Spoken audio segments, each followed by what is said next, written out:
はい。どうも始まりが遅くなってすみません。今日はアフリカから学ぶ人文学の2回目の授業ということで、先週に続いて担当は松田元次が行います。で、先週は前回の授業ではアフリカから学ぶという大きなテーマのもとで、具体的に今まで私たちが知らなかったさまざまな問題解決、特に先週の場合は紛争を解決する知恵についてご紹介しました。で、今日は少し、抽象的に、アフリカから学ぶ人文学ということで、人文学というのは人間とは何かということを問いかける学問ですが、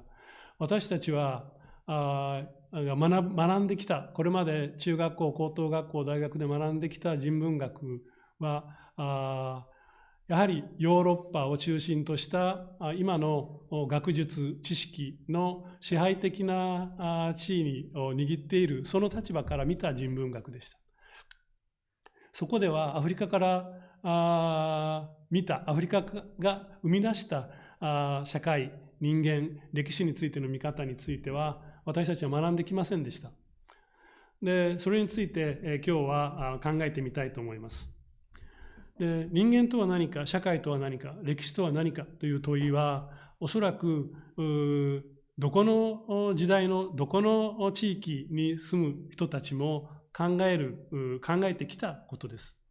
しかし、私たちが教科書で習う人間とは何か、社会とは何か、歴史とは何かということで学ぶ偉人たちは、大半はヨーロッパの偉人でした。で、教科書で例えちなみにアフリカ人の偉人の思い出してくださいと言っても、おそらく皆さんの中で名前がスラスラ出てくる人はいないと思います。それぐらい私たちの頭の中には人間とは何か、社会とは何か、歴史とは何か、あるいは自然科学の偉大な知恵はヨーロッパ人が、あるいは白人が生み出したものだということが刷り込まれてきたわけです。で、私の本当個人的な体験ですけれども、アフリカで暮らしているときに驚いた例を2、3挙げます。一つは村の小学校の出来事です。ここはこの写真にあるような小学校が村にあるんですが、ここに私がこのそばにいたときに雨が降ってきて、校庭の中にそこに大人の女性の方が校庭に穴を掘って規制を上げながら遊んでいる。で、急に服を脱ぎ始めて裸になるわけですね。日本で小学校の校庭に裸の大人の人が入ってきて規制を上げると、おそらく事件になると思います。で、私は何だろうこれはと思うと、その雨の中をですね、子どもたちが教室から2、3人抜け出してきて、その女の人が濡れないようにですね、ブルーシートのようなものをみんなでさっとかけて、でまたとっと教室に戻っていく。で、こういう経験をしたことがあります。あるいはアフリカにはさまざまなこういう助け合いの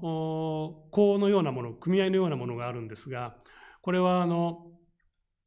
月に1回みんながお金を出し合って、でそのお金を集めて、その一人がみんなそれを受け取ってですね、何か自分の目的のために使うっていう、そういう校ですが、こういう校の中で頻繁に持ち逃げ事件が起こるんです。で、校でみんなが集めたお金を誰か一人が持って逃げてしまう。そうすると、日本ではもう皆さんの怒りは、参加した人たちの怒りは激しいですよね。だってお金をずっとみんな出してきたものを持ち逃げされるわけですから。しかし、その翌月行ってみると、その人がまた戻ってきている。で、私は不思議でたまりませんでした。で、なぜその人を訴えたり、あるいは糾弾したりしないんだろう。で、こういう経験をしたことがあります。あるいはこれは私が住んでいたナイロビのスラムの中ですが、貧しい仕事もないような人たちのところに、4畳半ぐらいの広さの長屋の水道も電気もないところですが、そこに次から次へと人がやってきて、居候を始めるんですね。長い人は1年2年と居候をする。豊かな人のところに居候するのは分かるんですけども、こう貧しいその日暮らしで給料もないような人のところに、村からやってきた人たちがその居候を続けるわけですね。で、迷惑ですよね。で、そういうことを、彼らはその追い出さない、みんなを受け入れてきたっていう、こういう私がずっと考えてきたその人間観といいますか、大げさに言うとは全く違う人と人との付き合い方というものを経験しました。で、これはおそらく私たちとは違う人間の関係、あるいは人間に対する見方というものがあるんじゃないかというふうに思いました。これはフィールドにおける経験ですけども、例えば日本とアメリカとか、日本と中国とか、こう仲が悪くなると、戦争なんかが典型的ですけども、全面的に対立しますよね。日本人全部とアメリカ人全部とか。それが戦争というものですが、アフリカの場合には、それがこの上の図になりますけども、この下の図のように、その全面的にお互いに対立するのを防ぐように、例えば日本の中には、アメリカの中に、特別な関係を持つ人たちを作る。その人たちとは決して戦わないっていう、そういう関係をお互いに作り出していくわけですね。そうすると、一人の人間が大きな日本という社会に属すると同時に、小さなつながりを持つようになる。そうすると、日本とアメリカという全面的な対立を防ぐような構図というのができていくわけですね。で、これは例えば民族が違うから対立する、あるいは宗教が違うから対立する、あるいは国家が違うから対立するというような、その今の私たちが慣れ親しんでいる対立の仕組みを予防する、そういう仕組みとして、その全面的な対立を予防する仕組みがアフリカ社会の中にはあるような気がしました。あるいはこれは私が調査した地域の19世紀の中頃から20世紀の中頃にかけての一族の移住図ですけど、これ何が言いたいかと言いますと、その移動した先々でそれぞれの民族になるんですね。日本ではそういうのはアフリカでは民族チェンジ、エスニックチェンジ、民族変更というふうに言いますけれども、日本では今日から私は朝鮮民族になるっていうふうには考えられないですよね。つまり生まれた時から民族は変わらないという、そういうその人間の属性のあり方があるわけですが、アフリカの場合には容易にその自分の属性を変更します。流動します。こういった民族を変えていくという知恵も私が極めて驚いた、フィールドワークをしながら驚いたことです。で、こうした社会や人間に対する私たちとは違う、ある意味では素晴らしい知恵というものを、なぜ私たちは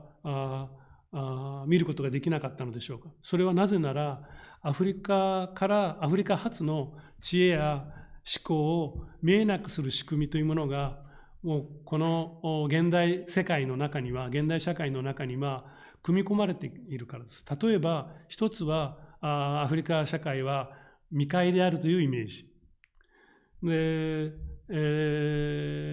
えば19世紀の万国博覧会では人種を展示するということで、いわゆる人間動物園というやつですね。アフリカからそのままアフリカ人を連れてきて、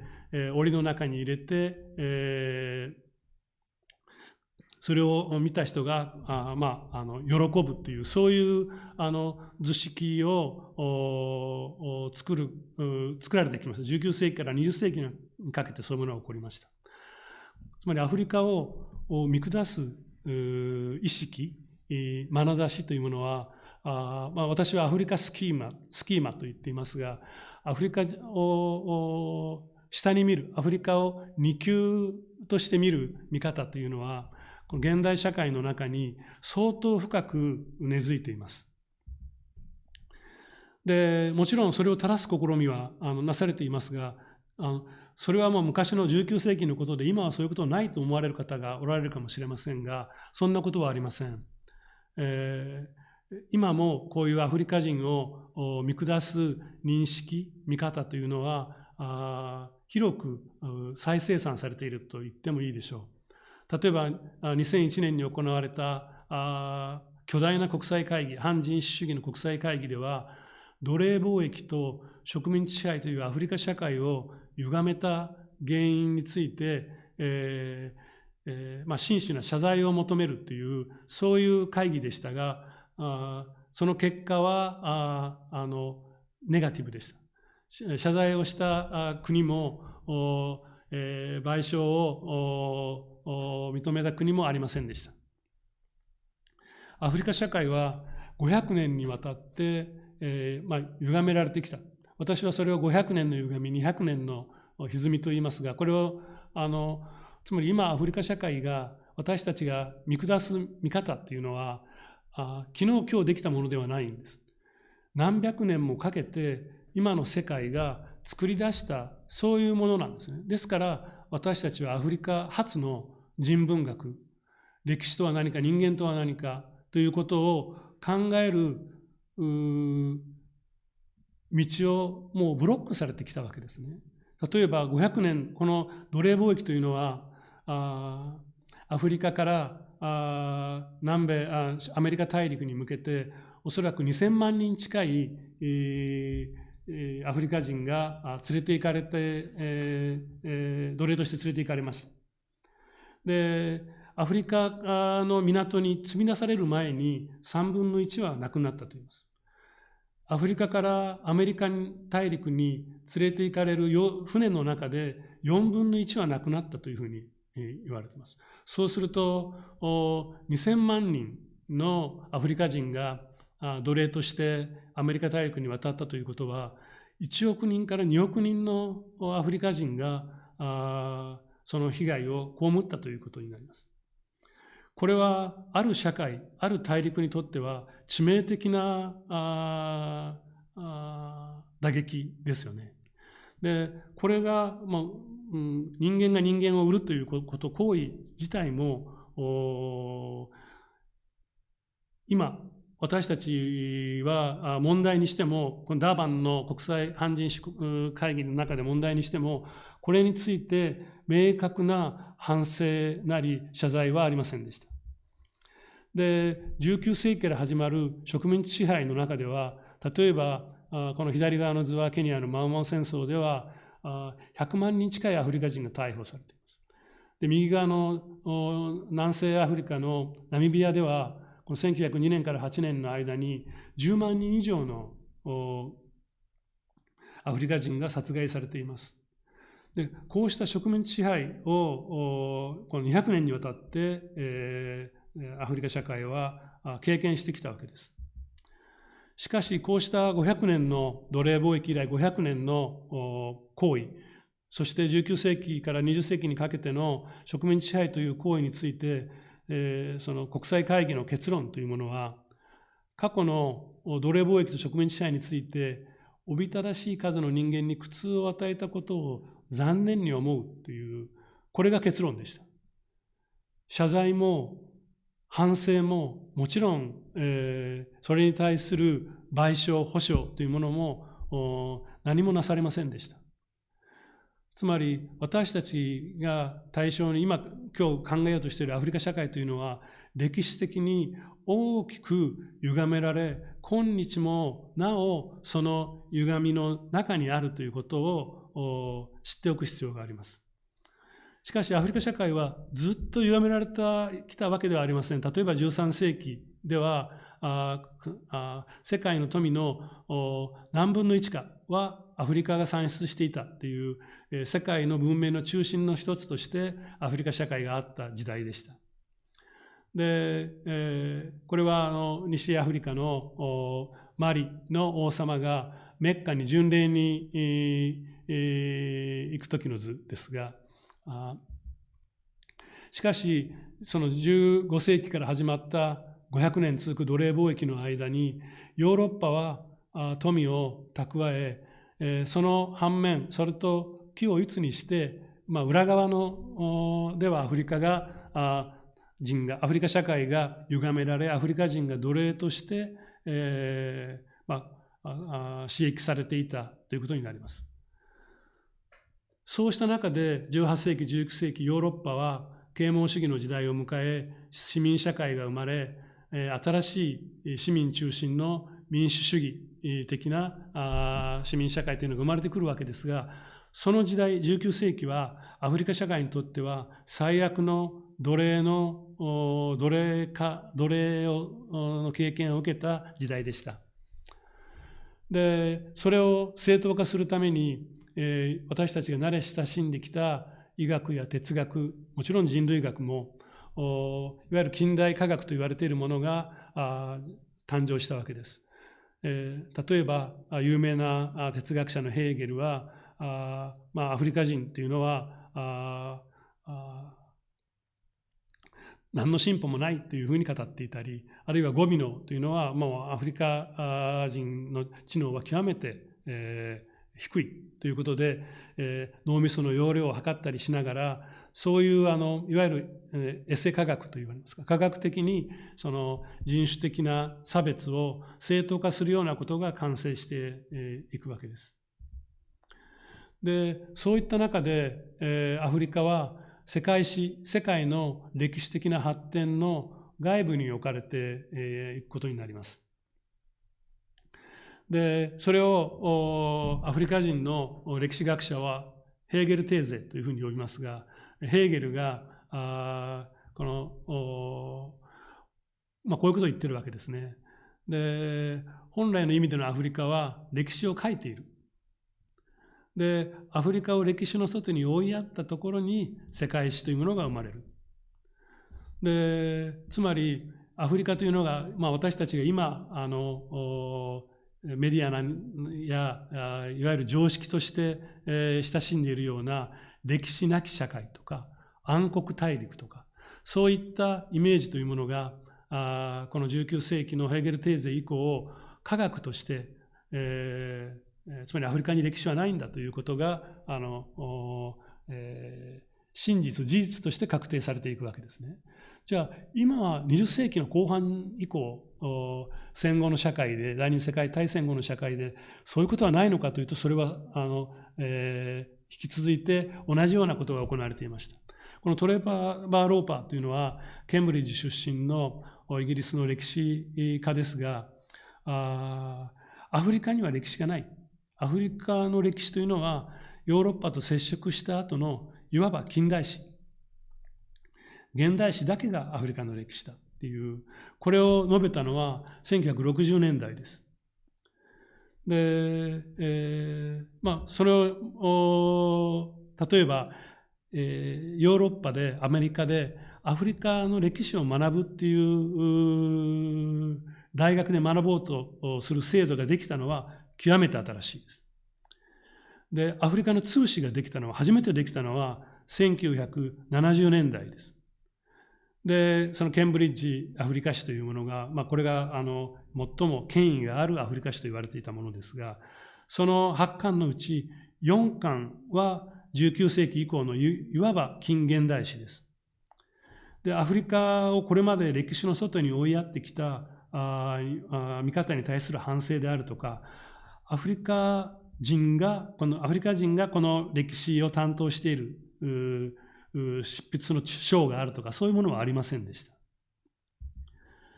で、これは余談ですけれども、こういう動きに対して、セネガル出身のアフリカ出身のボ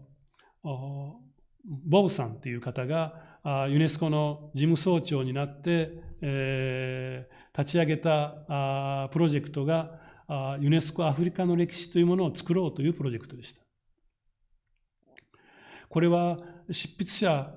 編者は全員アフリカ人で、執筆者が数百人いるんですが、7割から8人はアフリカ人。で、アフリカの主体性、創造性、それからアフリカを世界史の外に追いやってきたこれまでの見方を問い直すための試みでした。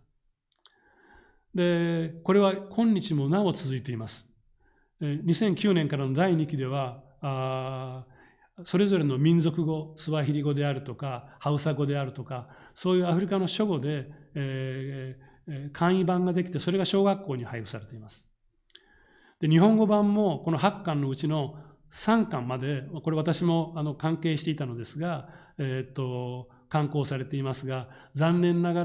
ら、日本においてはアフリカの歴史についての関心が極めて薄く、1990年代に、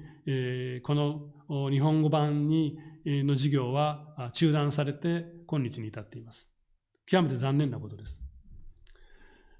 なぜなら日本にはアフリカの歴史を勉強しようと誰かが思っても、学生さんが思っても、それを学ぶ専門の機関はありません。日本にあるのは日本史と西洋史と東洋史で、それ以外のアフリカ以外、例えばオセアニアもそうですけれども、そういう歴史というものは日本の歴史研究の中では排除されてきたわけですね。それはなぜなら日本だけではなくて、アフリカは世界史の外にあるという、そういう考え方が強かったからです。ですからここでアフリカから歴史を考えるといったときに、私たちが注目すべきことを3つ考えてみたいと思います。一つは、アフリカ社会には文字がない。文字がないということは歴史がないということで世界史の外に追いやられてきたわけですが、しかし誰でも考えたら分かるように、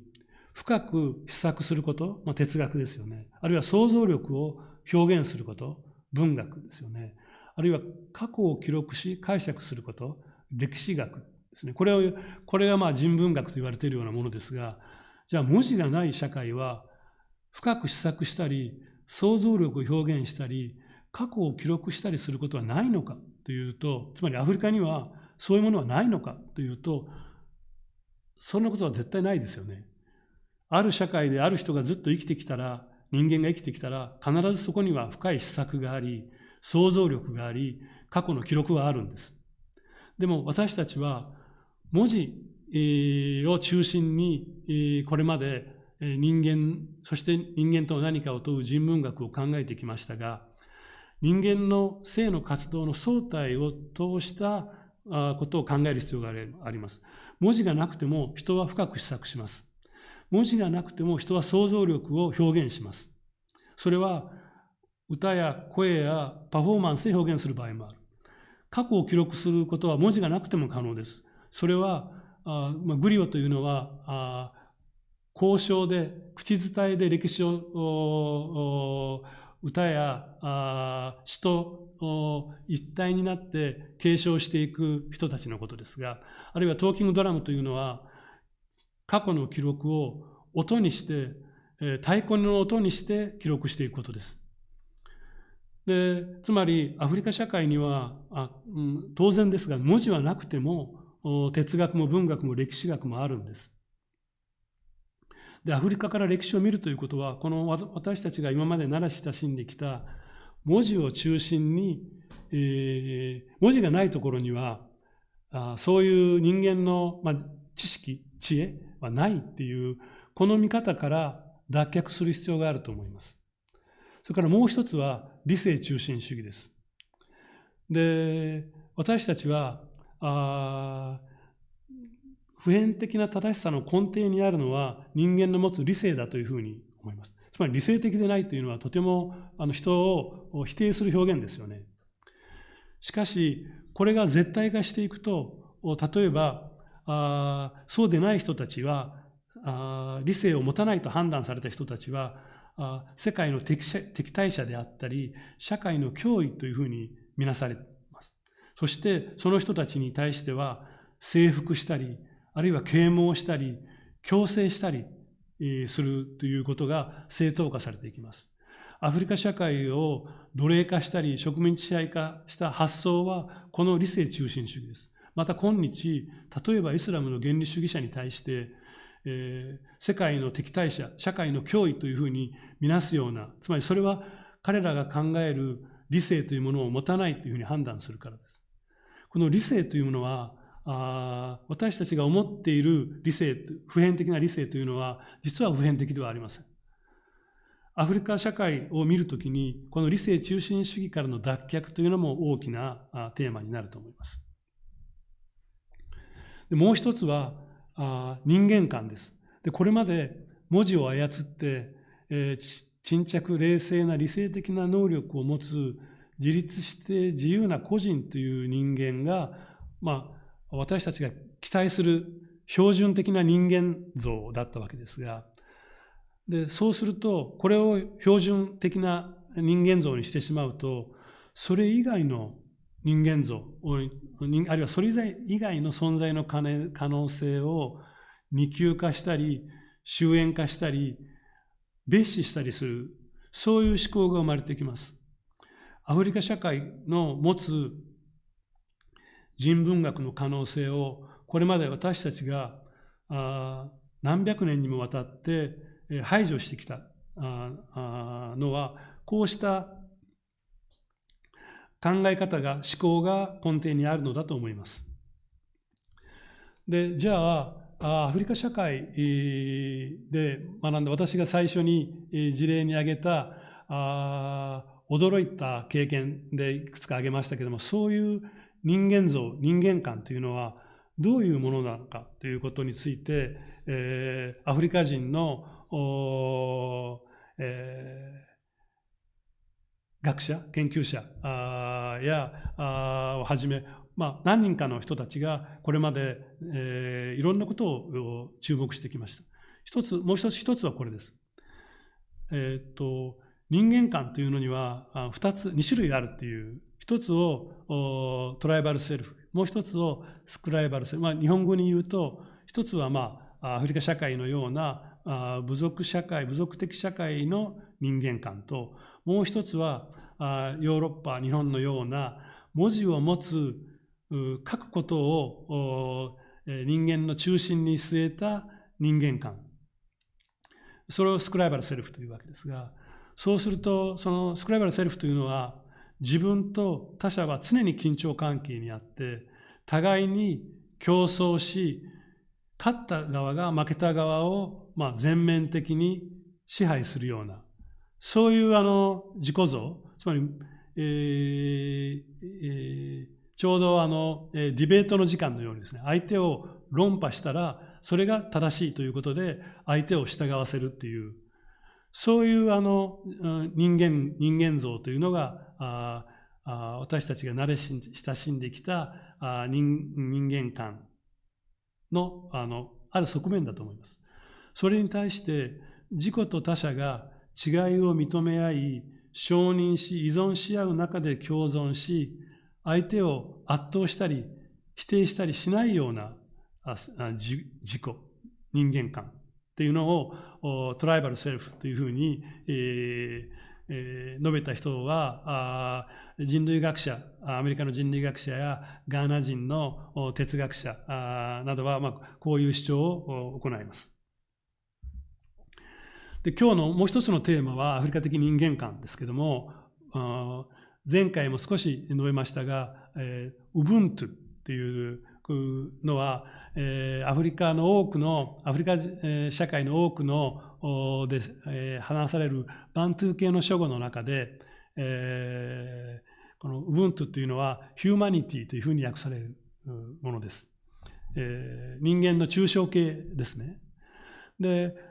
それをここでは仮にアフリカ的人間観というふうに述べますが、でこのアフリカ的人間観、ウブントゥというものについて、最後にその考えることでその授業をまとめていきたいと思うのですが、でこのウブントゥというものがこの現代社会の中で広く、つまり研究者、哲学者、アフリカ研究者以外に一般の社会の中で広く広まったのは、前回の授業で述べたアパルトヘイトにおける暴力、人権侵害を正すためにマンデラ大統領が作った南アフリカの真実和解委員会の中でした。で、真実和解委員会の原則は前回、お話ししたように、やり返すことではなく理解すること、復讐することではなく償うこと、犠牲者を作り出すことではなく共に生きる人間であることというのをこの、真実和解委員会の基本原則に定められるわけですが、その基本原則こそがその TRC の真実和解委員会の憲章の中に書かれていますが、ウブントゥと言われているものです。このやり返すことではなく理解する、復讐することではなく償う、犠牲者を作り出すことではなく共に生きるという人間観のことをウブントゥというふうに言って、このウブントゥこそがこの真実和解委員会での活動、何十年にもわたった組織的な人権侵害を解決するための基本原則に取り上げられて、多くの人がこのアフリカ以外の多くの人はこのウブントゥという言葉に出会うわけです。で、マンデラ大統領も、ウブントゥについて何というふうに聞かれたときに、それはその旅をしているときに、旅人があるところに立ち寄ったときに、その誰も旅人から何も言われなくても、それを立ち寄られた側が歓待する、その気持ちのことを分かりやすく言えばウブントゥと言うんだということを伝えてみたりしています。もちろん前回の授業にでも質問があったように、ウブントゥというものは特に南アフリカの場合にはキリスト教の思想と融合していて、このウブントゥということが無形の同調圧力、つまり白黒はっきりしたいと言うんだけど、でもこれは言っちゃいけないというようなつまり強いられた強制といいますか、そういったネガティブなマイナスなところもあることは事実です。しかし、このウブントゥという人間観が私たちがこれまで慣れ親しんできた人間観とは大きく違うものだということは分かると思います。で、このウブントゥというものについては、いろんな異なるものが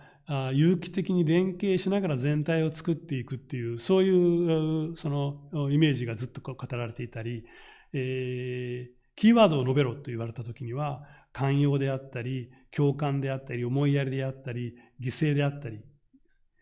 で、そのことを例えばスワヒリ語ではムトゥにムトゥクワサバブヤバトゥ、これは上に英語の訳がありますが、I am because we are っていう、私が私であるのは私たちであるからだっていう、つまり私という存在は常に、他者との依存と支えと、もちろん対立も含めてですけども、さまざまなその関係の中に、私はあるっていう、そういう表現を、スワヒリ語のことわざにもありますが、ムトゥにムトゥクワサブヤワっていうふうに。で、こうした人間観、ウブントゥイズムというふうに言いますが、もちろん落とし穴もあります。このウブントゥイズムというのが取り上げられたのは1970年代以降ですが、60年代からあったわけですけども、これはつまりアフリカの伝統を過剰に持ち上げたりロマン化したりする。で、つまりあるいは共同体に自分の自己を一方的に従属させる、ちょうど戦争中の日本のように、それからはみ出ると非国民と言われたりするような、そういう専制主義に変質してしまう可能性を持っていることは事実です。あるいは逆に90年代以降はいわゆるネオリベラリズムというのが世界を覆うわけですけども、そうした中でこのウブントゥの人間観も基本的に自立と自由に、自立して自由な個人というものがウブントの核心に据えようという、そういうような前者とは違う方向でウブントイズムというのがこう拡張していくわけですが、で、それに対してウブントイズムの今日的に現代的に再生しようという動きもあります。例えばその中の代表的な人はカメルーン出身の人類学者あるいは文学者哲学者でもあるフランシス・ニャムンジョさんっていう人はこういうことを言っています。ウブントゥっていうのは基本的に異なった存在に対して寛容であり寛大であり信頼して依存する態度ですが、それは常に新しいものを作り出す、その自分自身も変わっていく、そしてその共同体自身も変わっていく、そういう相互に、新しいものに、新しいものを創造していくような中でこのウブントイズムというものを問い直そうというのがニャムンジョさんが提案しているもので、そのことをニャムンジョさんはコンビビアルウブントイズムというふうに述べています。コンビビアルというのは共に違うもの同士が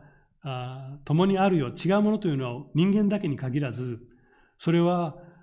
木であったり動物であったりあるいは霊であったりさまざまな次元の存在と共にあるようなそういう人間観、それはヨーロッパで私たちが慣れ親しんできたヒューマニズム、人間を中心にした人間観とは異なるコンビビアルウブントイズムということを、ニャムンジョさんはその提案していくわけですね。で、そうしてみると、私たちはアフリカ社会の中で、これまで人間とは何か、歴史とは何か、社会とは何かということをアフリカ社会から学ぶということをしてきませんでした。それは私たち個々人の責任ではなくて、最初に述べたように私たちは教科書でアフリカの人文学について何も学んだことはありません。教科書に出てくるアフリカは植民地支配であったり、あるいは人類が生まれた土地であったり、それ以外のアフリカというのは接することがありません。しかしアフリカにも歴史とは何か、人間とは何かを考える大きな枠組みがあり、それを学ぶことが今私たちがこれまで学んできた人文学を見直してより次の段階に発展させていくための資源になる、そのための支えになるようなものだと思います。そのために、今日はアフリカの歴史ということから何が見えてくるかということと、そこから見えてきた新しいアフリカの人間観というもののあり方について、立ち止まって、考えてみました。どうもご清聴ありがとうございました。じゃあこれで終わります。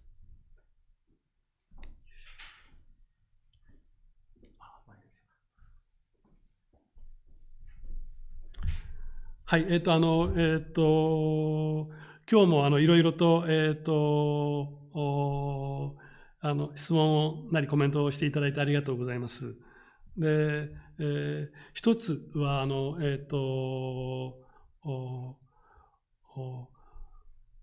互助というあり方ですね。これ、このコメントの中にあるように、沖縄なんかにも、沖縄以外にも日本のかつての農村社会にもあったと思いますが、つまり私たちが例えば今社会福祉あるいは福祉制度ということで考えているようなさまざまな制度がありますよね。しかしそういう福祉制度がないところはお互いにそれを助け合うしかないんですね。で、父母どちらか両方が亡くなった子どもたちを誰が世話をするのかとか、あるいは一人暮らしの老人のケアは誰がするのかとか、あるいは家が焼けたり病気になって困っている人をどうやってケアするのかとか、そういうことは今だと保険があるとか、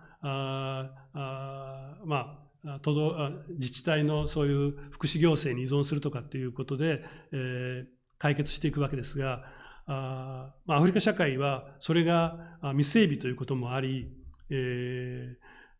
基本的には互助、お互いに助け合うということになる。でもお互いに助け合うものが、持っているものが持ってないものを助け合うんではなくて、持っていないもの同士が助け合う仕組みというのは、相当に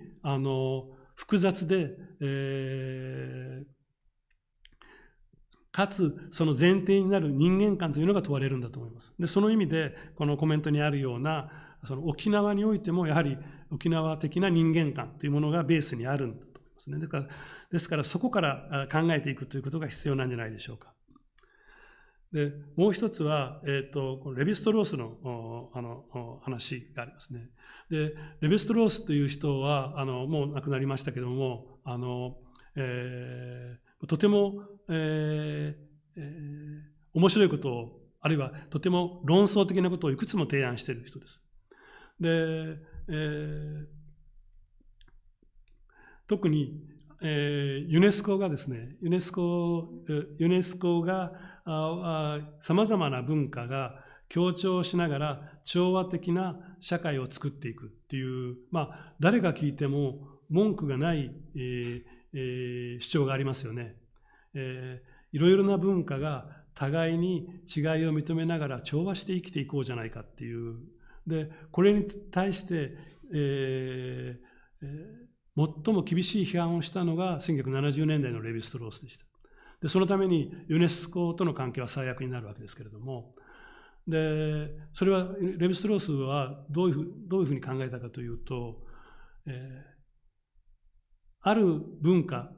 とその他の文化が調和して、その存在していくということは、基本的には、あり得る場合もあるけれども、難しい場合が多い。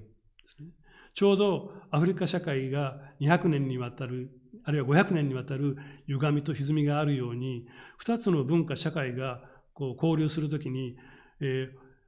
く対等に交流するということは、これまでの歴史の中ではありえなかったわけですね。で、そこではレヴィストロースはこういうことまで生きるわけですね。必要があれば、その交流を拒絶する権利というものをそれぞれの文化は持っているっていう。で、つまり、調和とか、共生っていうのは、ある意味では、暴力的な言葉にもなりますよね。で、レヴィストロースが最も危惧したのは、世界の中で最も排除され周辺に追いやられた人たちが調和とか共生の名の下でその文化を滅ぼされる、あるいは侵害されるということに対して警鐘を鳴らしている点は、この最後に述べたニャムンジョの思想と随分つながるものだと思います。で、他にも、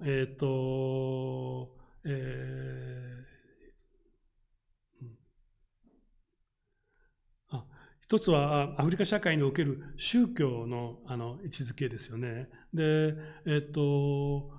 れはアフリカ社会にはもちろん私たちが一言でアフリカ社会と言いますが、極めて多様です。極めて多様な社会ですが、例えば、東アフリカから北東アフリカにかけての地域においては、私たちが通常に思うリーダーっていう、その宗教指導者であるとか政治指導者であるとかっていう、そういうコンセプトが社会の中にない社会があります。それを、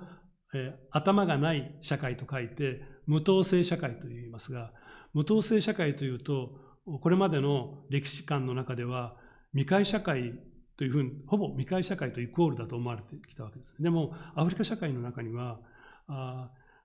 そういうリーダーというものを社会の中で作らなくても、状況ごとにある人が他の人たちを指導していくっていう、そういう無統制社会というのはそういう社会なんですね。ある宗教的指導者がいて、宗教はその人が全部司る。政治的指導者がいて、政治はその人が司るっていう、そういう社会とは違う社会の在り方というものが、アフリカ社会には、ある地域、特に東から北東アフリカにかけては強く機能しているので、そうじゃない王国社会というのもあるんですけれども、だからその社会の仕組みからその指導者というのは考える必要があるんだと思います。それからもう一つは、ウブントゥのような思想というのはどうやって生まれたんだろうかということですが、これは最初に述べた、五条ではないですけれども、ある社会の中で、困っている人とか、ある状況に陥っている人たちをそのサポートしていくっていう、これはアフリカ社会の大きな特徴なんですが、もう一つ大きな特徴は、日本だと村社会のようなイメージがあると思いますけれども、アフリカ社会は圧倒的に流動的なんです。例えば、ある人たちがここに住んでいますよね。100年後に行くと、もうそこに住んでいる人は言葉も違う、習慣も違うということはあり得るんです。で、つまりアフリカ社会の中では常に異なった文化、異なった言語、異なった要望、異なった形質、そういった人たちが共に、暮らしていくっていうのがアフリカ社会の一般的なイメージですね。ですからそういうところにおいては互助といってもその身内を助けるっていう互助とは違うんですね。で、全く異なった他人であっても、異なったものと共にあるっていう、この見方というのは、おそらくアフリカ社会の流動性であるとか、アイデンティティの多重性であるとか、そういったものと関連しているんだと思います。あと他にも、アフリカ社会の中で、このいろいろな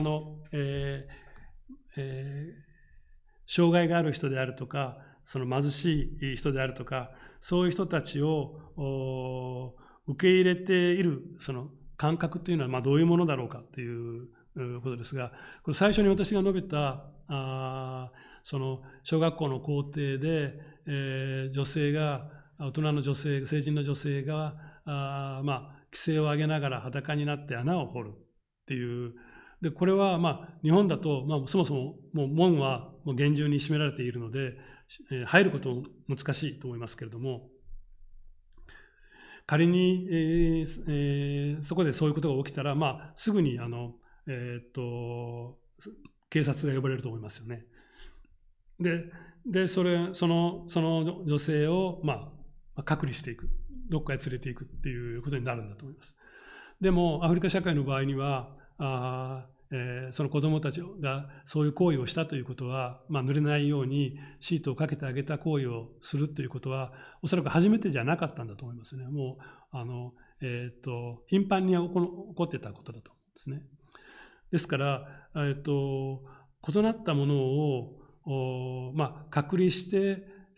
その人たちだけの場所を作るということではなくて、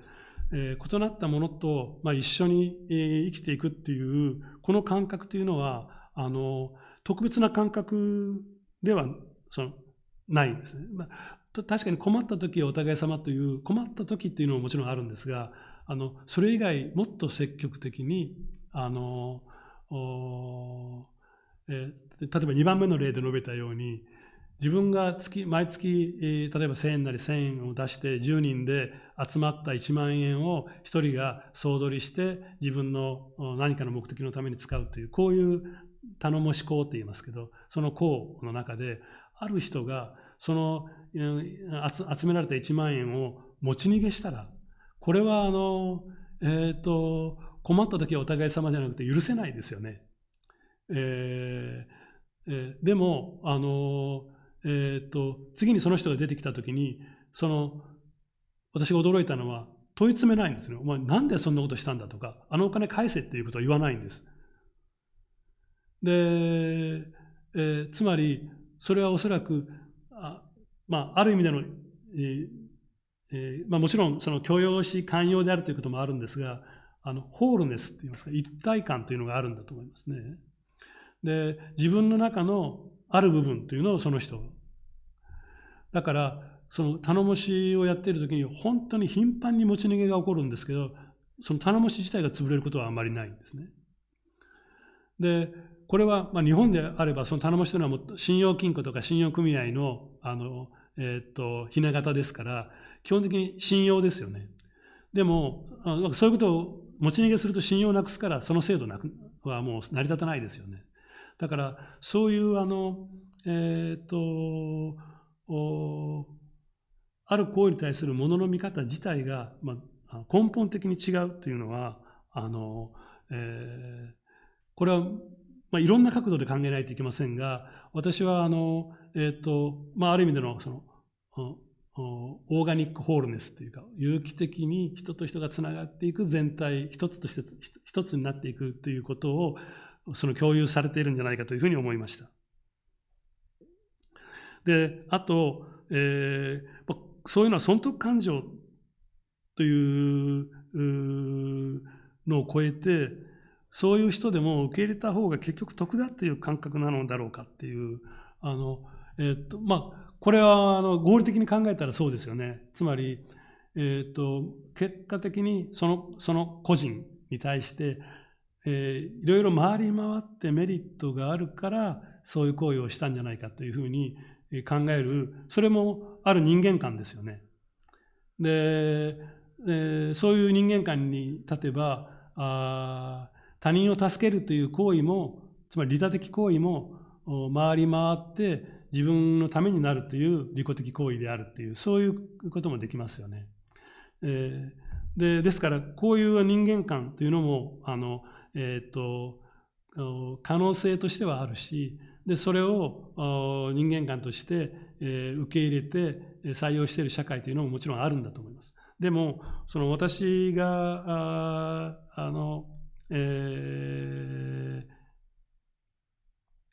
経験した例で言うと、例えば3番目の例で述べたスラムの長屋の押しかけですけども、居候ですけども、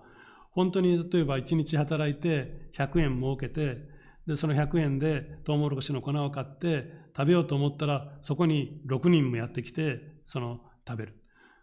じゃあもういっぺんでなくなっちゃいますよね、その100円が、1日の稼ぎは。だって他の5人6人は働いてないわけですから。でそれを1回だけじゃない、2回2日3日4日1週間1ヶ月、長い時は1年とか、そういうふうなことが起こるときに、やはり自分の得を考えたら追い出した方が得じゃないかと思います。だってその人にも家族はいるわけですから。でもそういう追い出した、居候を求めてきた人を追い出した例というのは、私は長屋の調査の中で一度もないとは言い切れませんが、言いませんけども、ほとんど経験がない。で、喜んでとは言えないような人もみんな受け入れているんですね。で、それは結果的に回り回って自分が得になるという判断ではなくて、おそらくそういうふうにして受け入れるというあり方が彼らの根底にひな形としてあるんじゃないかと思いますね。で、そうした人間観というのは仮にそれをUbuntuとつながって考えてもいいと思いますけども、アフリカ的人間観というふうに呼んでもいいのかもしれませんが、それについてはこれまでの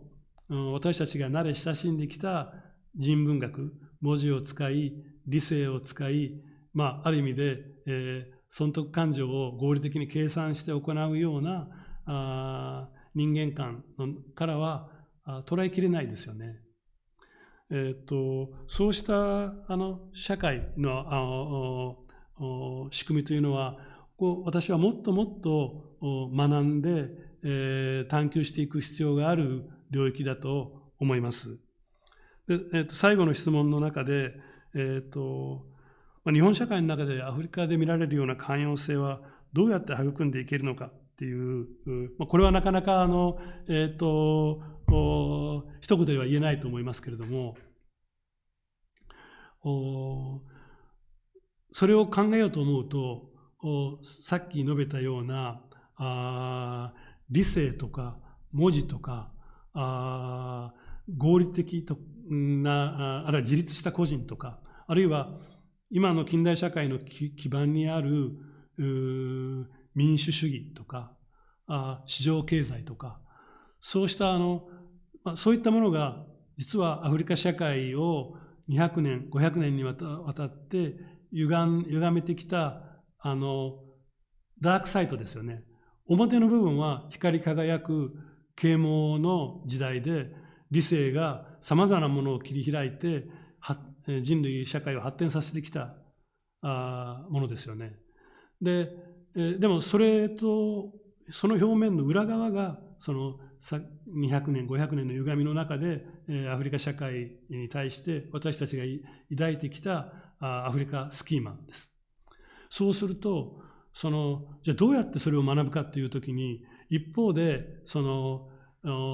ブライトサイトの部分は享受しといて、つまりブライトサイトの部分は疑わずに、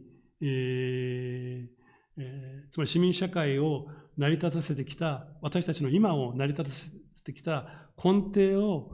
疑わずに、その上でアフリカ社会のさまざまな要素を学ぶっていうのはなかなか難しいんだと思います。それはそのアフリカ社会にそういうを歪めてき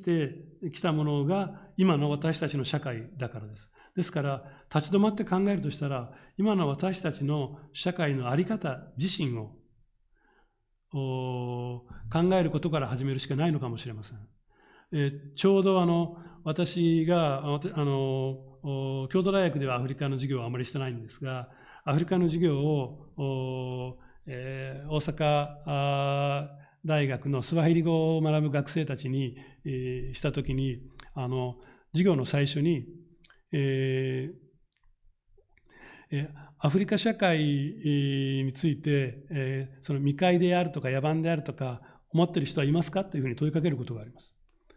100% アフリカスワヒリ語を学ぼうとする学生はノーと答えます。むしろそういう質問自体、私がした質問自体が許せない、おかしいんじゃないかというふうに言います。でも考えてみたら、先ほど言ったように、私たちが中高大学で学ぶテキストに出てくるアフリカ人の偉人はヘーゲルであれ、カントであれ、ニュートンであれ、アインシュタインであれ、あるいは近年だとノーベル賞をもらうようなさまざまな偉大な科学者はすべてアフリカ人ではありませんよね。で、つまり私たちはそういうアフリカ社会についてはある意味で二極化して見る眼差しを刷り込まれてきているわけですね。ですから最初にスワヒリ語の授業でそういうアフリカ社会を野蛮か未開かと聞いてノーと答えた人も、次から次へ私がそういう質問をしていくと答えられなくなる。でそれはその人のその学生の責任ではありませんよね。つまりそれは200年500年にわたって私たちが今享受している社会がそういうものを作り出してきたわけですね。ですからこのアフリカから考えるということは、その私たちの足元を根底から見直すということとつながる作業だと思います。その意味でアフリカから学ぶ人文学というのは、アフリカ社会でこんな面白いことがあるっていうことにとどまらず、アフリカ社会を歪めてきた私たちがこれまで慣れ親しんできた人文学の在り方、あるいは人間観社会観の在り方自体を立ち止まって考えるということとつながっていくのだと思います。ちょっと長くなりましたが、これで私の授業は終わります。